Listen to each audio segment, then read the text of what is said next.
আমাদের মধ্যে কি কোনো অনুভূতি কাজ করে কিনা যে আল্লাহ পাক যে আমাকে হিন্দু বানান নাই, খ্রিস্টান বৌদ্ধ বানান নাই, মুসলিম বানিয়েছেন, এটার অনুভূতি কাজ করে কিনা আমাদের মধ্যে? প্রথমত আজকের দার্সের প্রথম কথা হচ্ছে এটা, আমরা যে মুসলিম এই অনুভূতিটা কি আমাদের মধ্যে কাজ করে কিনা?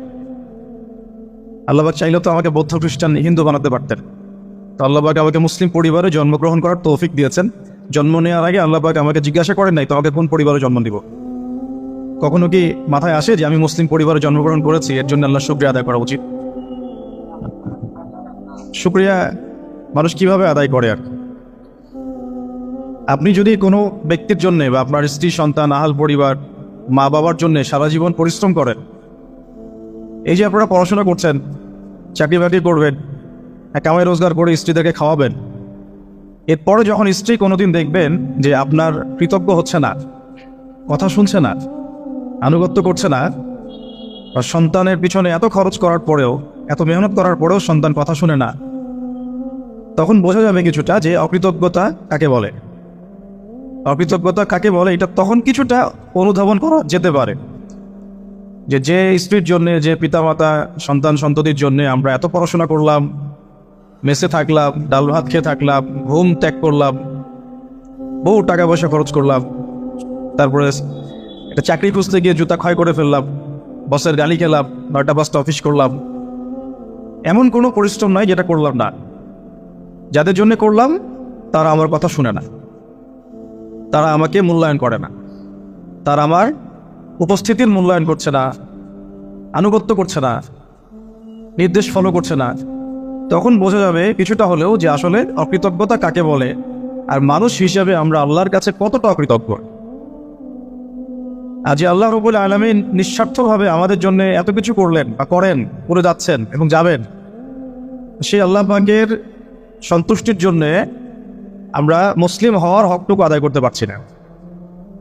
মুসলিম পরিবারে জন্মগ্রহণ করতে পেরেছি মানে আমাকে তো 5 ওয়াক্ত নামাজ পড়তেই হবে, এর কোনো মাফ নাই। তাহলে আমরা কেন নামাজ পড়ি না? মুসলিম পরিবারে জন্মগ্রহণ করতে পেরেছি মানে হচ্ছে আমাকে রমজান মাসে সম রাখতে হবে, সম রাখার মতো রাখতে হবে, তারপরেও বহু মানুষ রাখে না।